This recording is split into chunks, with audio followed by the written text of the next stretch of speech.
everyone, it's Jean from Inky Owl Studio. Thanks so much for stopping by. I am just going to be making these little paper bag journals. I've made these before. Nothing new for me exactly, but I thought, I'd just go ahead and bring you along as I make one, just in case you haven't caught that in one of my videos before. Now, these little bags that I am using are from Hobby Lobby. And I don't know if I got the wrapper here handy. I don't think I do. Wait a minute, maybe I do. Nope, the trash is taken out, so sorry, I don't have the wrapper, but I think they're called sacks or something like that. And what I like about them is that there's no gusset. Of course, if you want one, that's up to you, of course. But I don't really always like working with a gusset. I like it when it's nice and flat for these little booklets. And you just have to slit, the end of it off a little bit and fold it over, and it's just a nice little size of a bag to work with. But any little small bag would do, of course. I prepared all the papers, and so to fit in this bag you just have to take a 8.5-inch piece of paper and you fold it in half, and then you just cut it off to the length to fit. So one sheet of paper will make 2 pages, or 4, but two pages like that. Then you'll have some left over at the bottom, and what I do with all that left over is I sew some little lace there on the top, and then I'm going to fold these in half, and probably have to maybe cut or adjust them a little bit, and I'll put these into pockets inside here so no paper is wasted. And I saved all the tea stain paper I put in here, and then the digital paper that I put in here, I saved those strips as well, and I'll use those for like collaging different parts inside here. And so this random paper that I have, most of it is from my grandma's attic, from my porch prints. I use that kit so much, so much. And the rest of it's tea stained papers in there. And from that same kit, she has some ephemera, and so I made one set for each. I'm making 2 of these little booklets actually at the same time. So I made 2 sets of these, and these little guys, these little tiny tags, kind of come in a row at the bottom of the page, and so I kept 2 together to make a little booklet. So I did that, a set for that for each one that I am making. And of course, as you see, I went through and sewed on little pieces of scraps. Now when I have a whole bunch of scraps that look like this, and what they're from, most of these are from when I want to hand tear a fabric. You have to make your first tear. You tear it once, and then that's going to make it straight so you can continue to tear for your project. But usually it's, of course, these are a lot more even than they usually come off, but usually they're a little uneven or whatever, or they're just a little bit, and you take off. So I save all of those because that's what I do to use to make up these little tabs. Now another thing you might want to try, and I did this up in Michigan, I have not done it here in Florida yet, but I went into a quilt store and I noticed that they were like cutting off strips to kind of make things even.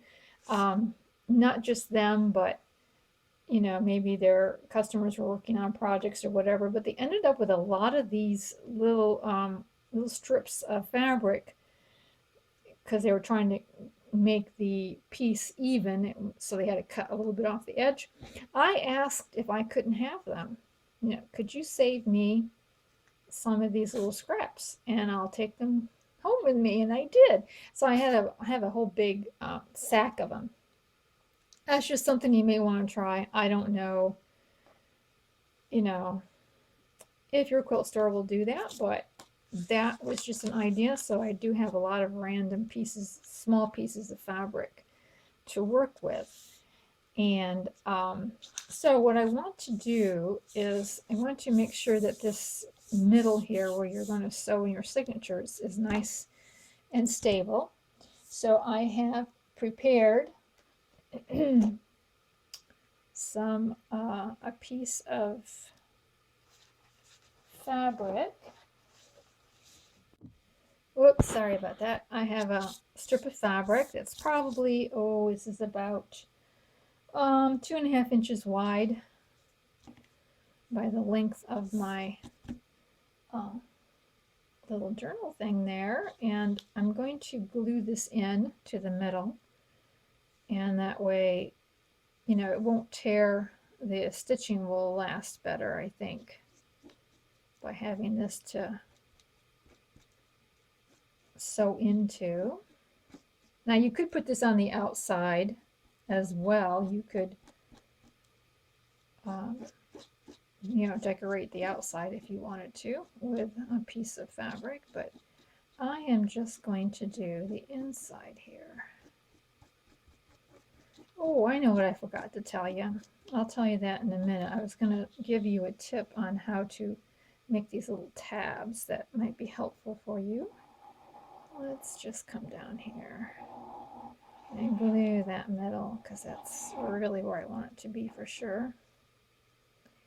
And I'm just using glitter glue. There we go. Any kind of a white glue probably would work well. Most of it will do okay on cloth if it's just a little bit, not like, you know, a whole bunch. Okay, there we go. And that will be something that we can sew into. The strips here, what I do is I take, you know, just in case you don't know how to do this, and a lot of people do, but you take a strip of, you know, whatever cloth you're going to use, and then stitch over on the longest length that your machine has. Mine is on a 4 because that's the longest length. Some people have 5, and that's how many stitches per inch, I believe, something like that. But it's the longest one, and once you do that, then you take one, don't take both strings, but take one of the strings, and usually I take the bottom one, like I sewed down here on top of it. I usually take the bottom one, and then I start, although either one will work, especially for short things, and then I just start doing this. Now, to make sure that I cut this a little too short, but to make sure that your, oh, I cut that off, and I'm so sorry. Usually you have 2 threads hanging out here, so you want to pull them both at the same time, and that will put a knot here at this end, so that when you start scrunching it up, it won't, the scrunches won't run off the cloth all the way. But you know, when you're dealing with a small piece like this, it's fine. Yeah, so you would take, I'm so sorry, I cut that off. I was not even thinking. I don't have another one here. But usually you'll have 2 threads hanging out here where you started to sew, so you'll want to pull those at the same time, and that kind of knots it for you there. And then on the other side, you just pull one, don't pull them both, pull one of them, and I usually take the bottom one, and then make your scrunch.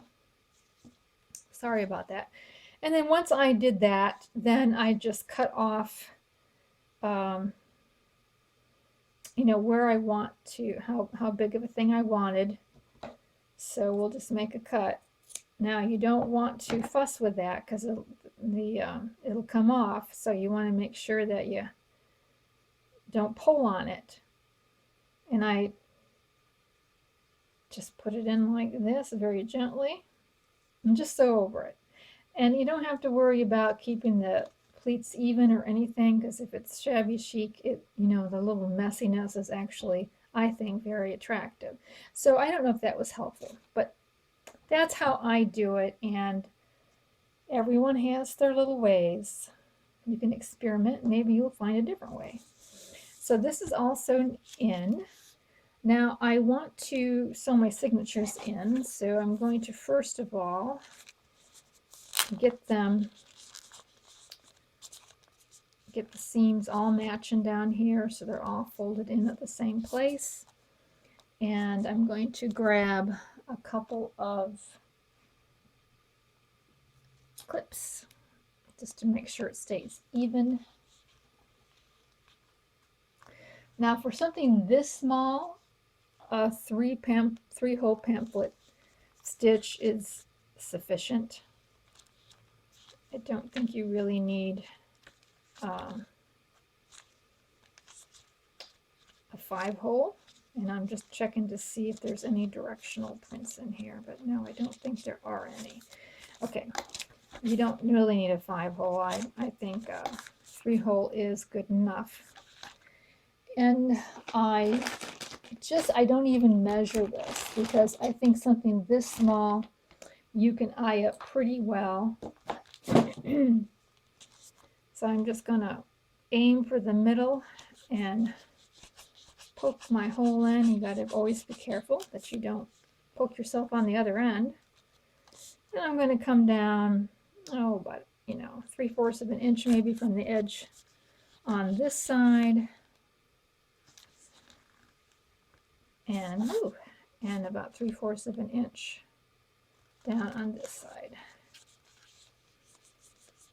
Yeah, it's kind of the beauty of doing these little small projects, is you don't really have to be too awful precise.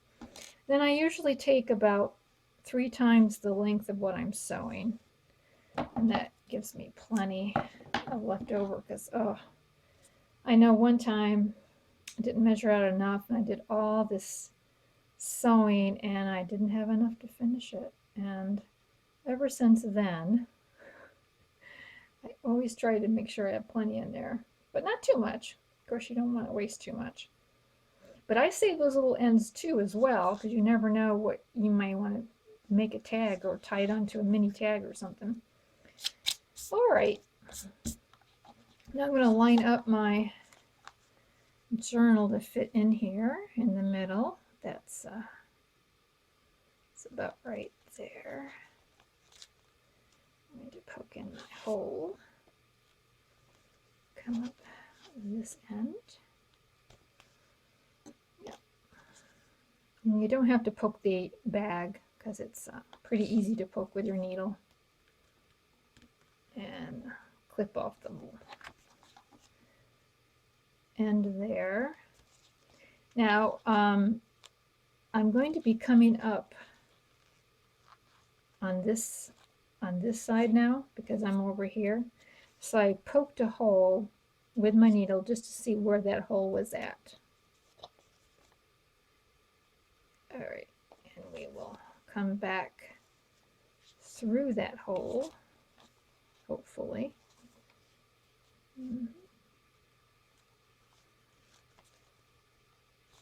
Well, this went a lot smoother with my other one. Don't know why. Oh, I know what I did. Oh dear, I forgot to clip this onto my bag. That's kind of what happens when you try to do things on video. Yep, clip it onto the bag, and then it won't move so much. So let me make sure that hole is still good. Yep. And now I can come up through that hole. That was so much easier. So you come up, and then you're going to go back down this hole here. Come out that hole on that end. Like that. And then make sure that your one string is on one side of that middle. And then when you come up, oops. Oh dear.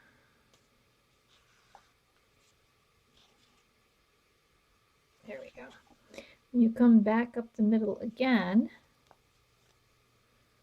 You'll want to make sure that you are on the opposite side.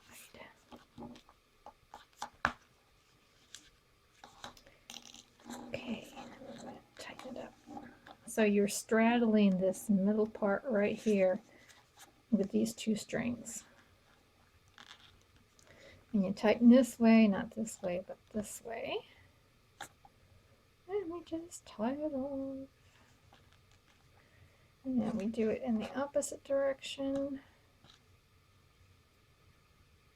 That's okay. That, and tie it one more time. Okay. I plan to be putting some little charms on the end of those strings, so I'm just going to clip them off that way. And then if you want, you can cover that up again with something, maybe with some lace, which I probably will do. It's kind of have that in my brain. Might be doing that. So now the pages are all in, and we can begin to put the elements inside there. I also cut out a whole bunch of photographs of my little girl photographs, and I'll put a link down below as to where I got some of these. And I cut them out, I print them out the regular size, which I think it comes like this on the sheet. Then I reduce the sheet, and then I get like the wallet size. My printer does wallet size, is what they call it, and it's these little tiny ones. And I've done some in between ones. I forget the names on my computer, but anyways, so you just print them out in different sizes, and because you'll be doing different, wanting to do different things with them. So those are all ready to go. Now on the front, this is everyone's favorite photograph, and it's my favorite too. So on the front, I am going to be placing her on here like so. I'm going to sew around her, and then I am going to put lace down here, I think. Now that I'm looking at it, I think that would be the perfect thing to do, is to put lace down here. But before I do that, I had to remember to put in ties. Man, because you know how my memory is with ties. It's not very good. So I'm going to step away and sew her together onto the backing and pick out a lace. Alright, all stitched up, and I have chosen this vintage lace. So pretty. For the seam binding, and you can see that these little nubs are so cute. Like there's a back side and here's the front side. Anyways, I like this lace and getting low on it. Anyway, so I like to make sure that my glue, well, first of all, I use a glue that dries clear for lace, but I like to make sure that my glue gets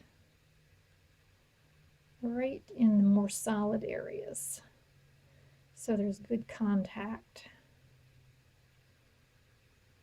And along the edge there.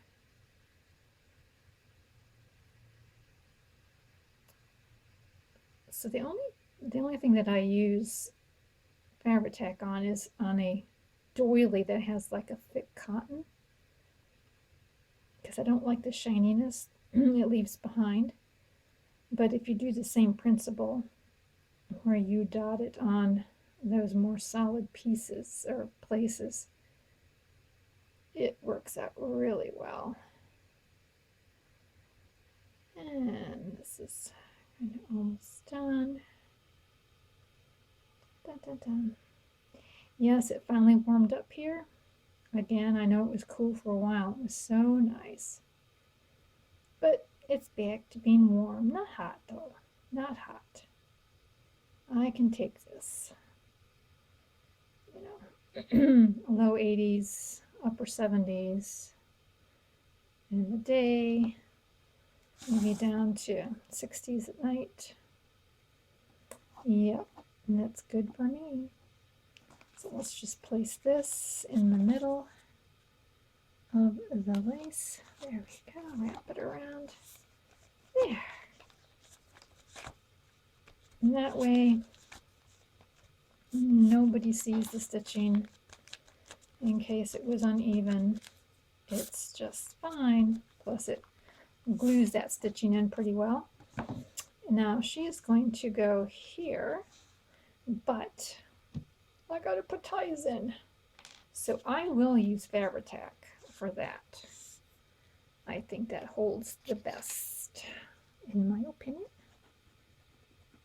So I'm going to put a strip down like here. And lay my crinkle lace down there. Seam binding, actually. Yep. There we go. That glued in good. And get the other piece inside here. I had it in the middle. Just like so. Yeah. Okay, so I'm making two at once. I'm hoping will save me a little time. There we go. And then I will, let's see, where did her, just had her, here she is. I am going to use Fabri-Tac on the back of this here. And make sure everything is straightened up. There we go. And then the cover will be all finished. I'm not going to glue the very edge of the muslin. I'm just going to let that kind of loose and roughly.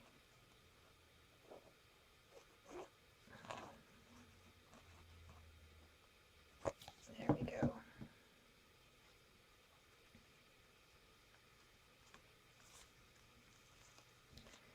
And let's move it over just a little bit more. Show that lace. Okay. There we go. Excellent, excellent. And now for the finishing touch. I am going to add this little piece of lace. Or did I set her down? Here it is. Right here. I think this is so cute. I got this lace at Hobby Lobby. And it comes like in a strip of these. Get my scissors here. And I just snip each one out as I need it. Now, this is a bit of a pearl. And I'll have to say that if you put it on the inside of the journal, sometimes it gets bulky. So I just take my wire clippers, and just snip that right off, and I can use what's left. We're just going to put this on here. Nice, generous piece. Let it kind of hang down there. I'm loving it. This is looking really, really cute. So next time around, we will be putting decorations on the inside. So thanks a lot for watching. Make sure you subscribe. And I'm just going to give you a sneak peek. The next project, I'm pretty sure, is going to involve these printouts. Yeah. I think it's going to be awesome. So stick around and we'll see what that brings us. You have a great and crafty day. Bye.